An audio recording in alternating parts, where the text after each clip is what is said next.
হঠাৎ করে বাড়তির দিকে আলু পেঁয়াজের দাম, তবে মৌসুমী সবজি অনেকটাই সুলভ মূল্যে মিলছে রাজধানীর বাজারে। এছাড়া মাছ মাংস সহ বিভিন্ন নিত্যপণ্যের বাজার দর জানতে কারণ বাজার থেকে সরাসরি যুক্ত হচ্ছেন সহকর্মী শাহাদাত অভ্র। অভ্র, বাজার পরিস্থিতি কেমন দেখছেন?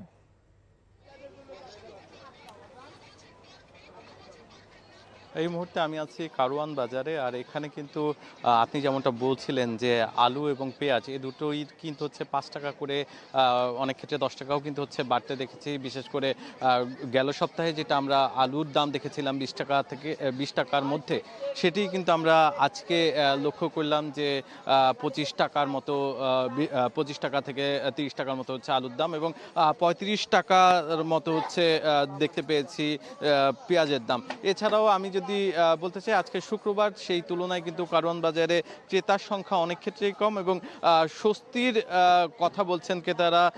মূলত যেই সবজির বাজার বা মৌসুমি যেই সবজিগুলো আছে, বিশেষ করে কাঁকরোল থেকে শুরু করে ঢেঁড়স, পটল, এই সবগুলো পণ্যে কিন্তু হচ্ছে কিছুটা দাম কমেছে। তবে যেই পণ্যগুলোতে দাম বেড়েছে, বিশেষ করে হচ্ছে যদি বলতেই হয়, সেটি হচ্ছে কাঁচামরিচে কিন্তু হচ্ছে 50 টাকা কেজি ছিল গেল সপ্তাহে। এই সপ্তাহে 10 টাকা বেড়ে সেটি কিন্তু হচ্ছে 60 টাকা কেজি, এবং তার সাথে সাথে বেড়েছে সেই সাথে সাথে কিন্তু হচ্ছে বেড়েছে মূলত পটলের দাম কিন্তু কিছুটা কমেছে, এবং বেড়েছে টমেটোর কেজি।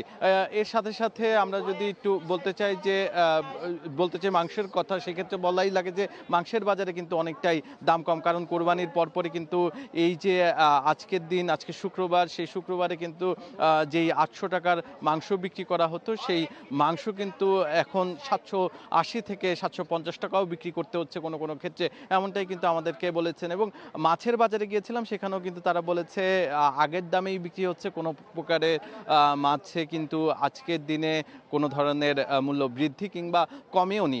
এই যে পুরো বাজার পরিস্থিতি দেখে কিন্তু এই ছিল আমার কাছে সর্বশেষ।